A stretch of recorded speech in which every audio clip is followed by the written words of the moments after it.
శ్రీ గురుభ్యో నమః. శ్రీ మహాగణపతి నమః. జూలై 12 నుంచి ఆగస్టు 25 తారీఖు వరకు చంద్రమాను అనుసరించి గోచార రీత్యా గురువు కుజుడు యొక్క కలయిక అనేది జరగబోతుంది అన్నమాట. వృషభంలో గురువు కుజుడు యొక్క సంయోగం జరగబోతుంది. అంటే రెండు గ్రహాల యొక్క కలయిక రాబోయే 45 రోజులు, అంటే జూలై నుంచి 12వ తారీఖు నుంచి 45 రోజుల పాటు ఈ యొక్క కలయిక అనేది ఉంటుంది. ఇది ఎటువంటి ఫలితాన్ని ఇస్తుంది అనేది చూద్దాం. శ్రీ గురుభ్యో నమః. శ్రీ మహాగణపతి నమః.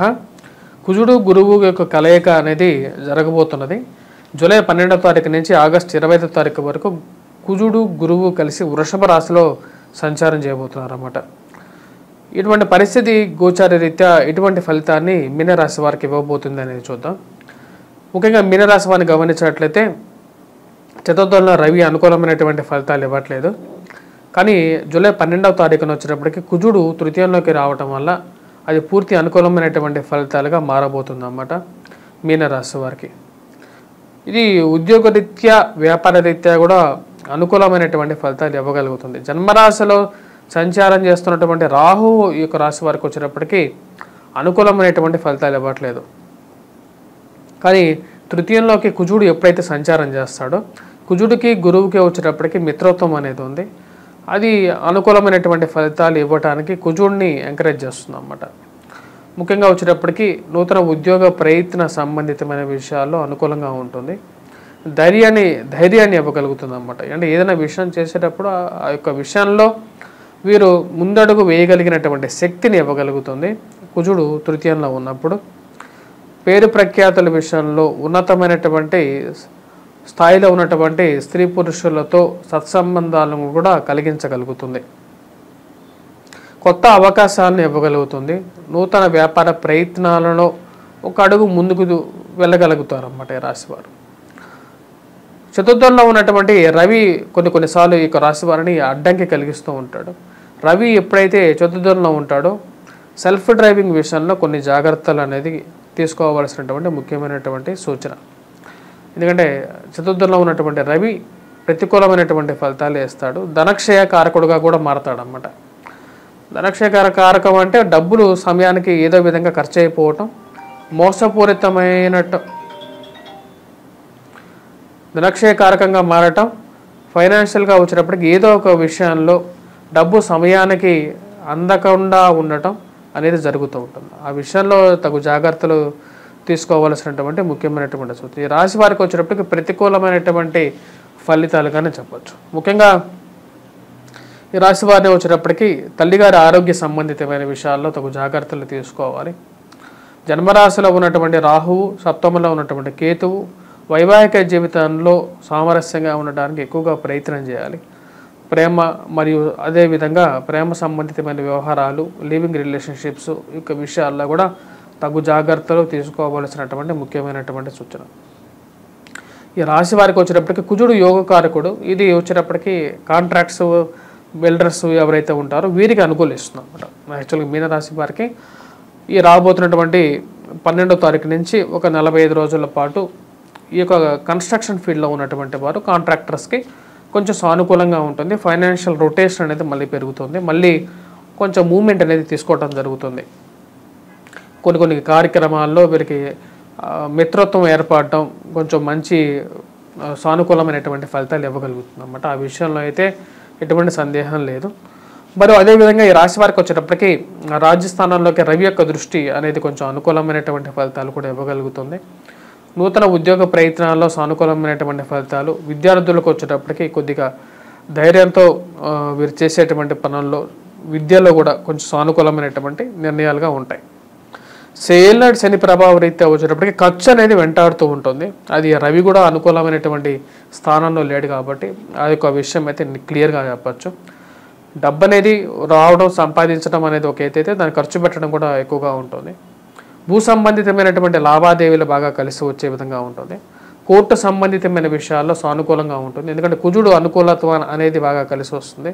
కుజుడు తృతీయంలో ఉన్నప్పుడు రాశి వారికి వచ్చేటప్పటికి సానుకూలమైనటువంటి ఫలితాలుగానే చెప్పవచ్చు. ముఖ్యంగా ఈ రాశి వారికి వచ్చేటప్పటికి కుజుడు తృతీయంలో ఉన్నప్పుడు ఉద్యోగపరంగా అనుకూలంగా ఉంటుంది. నూతన ఉద్యోగ ప్రయత్న సంబంధితమైన విషయాల్లో కూడా సానుకూలంగా ఉంటుంది. విద్యార్థులు కూడా ఎవరైతే కోర్సెస్ కంప్లీట్ చేసే ఉద్యోగం కోసం వెయిట్ చేస్తున్నారో వారికి కూడా ఉద్యోగ ప్రయత్నాల్లో అనుకూలమైనటువంటి ఫలితాలు అనేది పొందడం అనేది జరుగుతుంది. ముఖ్యంగా ల్యాండ్ రిలేటెడ్ సెటిల్మెంట్స్ అనేది సానుకూలపడే విధంగా ఉంటుంది. ఎన్నో రోజుల నుంచి వెయిట్ చేస్తున్నటువంటి కొన్ని సెటిల్మెంట్కి సెటిల్ చేసుకోవడానికి ఒక సానుకూలంగా నిర్ణయం అనేది పొందగలుగుతారు.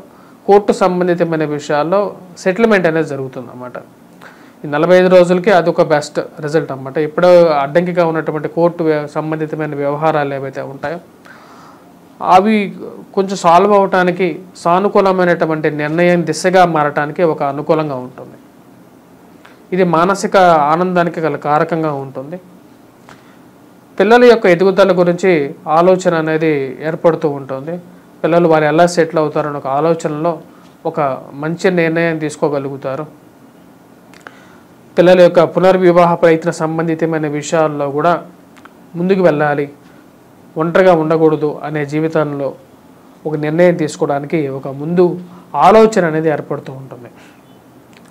ధైర్యంతోనే జీవితాన్ని జీవించగలుగుతాను, ఎలాగైనా సరే ముందుకు వెళ్ళగలుగుతాను ఒక ఆలోచన, ధైర్యాన్ని ఆ యొక్క కుజుడు ఇవ్వగలుగుతాడు. కుజుడు అంటే ఎవరు? కుజుడు సాక్షాత్తుగా శివుడి యొక్క కుమారుడు అన్నమాట. అంటే శివుడి యొక్క శ్వేత రంధ్రం అంటే వచ్చేటప్పటికి తన యొక్క చెమ్మట నుంచి ఉద్భవించిన వాడే ఈ యొక్క కుజుడు అన్నమాట. భూమాత తనని పరిరక్షిస్తూ ఉంటుంది. అటువంటి కుజుడి యొక్క శుభ పరిణామం అనేది వీరికి ఏర్పడగలుగుతుంది. భూ సంబంధితమైనటువంటి ఇన్వెస్ట్మెంట్స్ అనేవి లాభించే విధంగా ఉంటుంది. ఎప్పుడో కొన్నటువంటి భూమి మళ్ళీ తిరిగి ఎంతో కొంత రేటు పెరిగిందని చెప్పి తెలిసినటువంటి కొంచెం ఆనందం ఏర్పడగలుగుతుంది.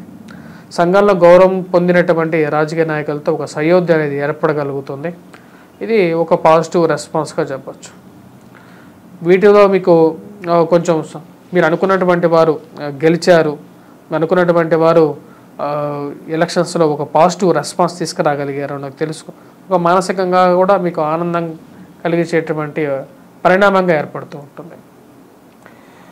ఓవరాల్గా ఈ రాశి వారు ఎటువంటి పరిహారాలు చేసుకోవాలి అనేది కూడా చూద్దాం. మీనరాశి వారికి మెయిన్గా వచ్చేటప్పటికి రాహు సరైనటువంటి స్థితిలో లేడు. రాహు జన్మరాశిలో ఉన్నప్పుడు ప్రతిసారి తీసుకోవాల్సినటువంటి నిర్ణయాలలో ముందుకి వెనక్కి ఆలోచన అనేది ఎక్కువగా వీరిని ఆపుతూ ఉంటుంది.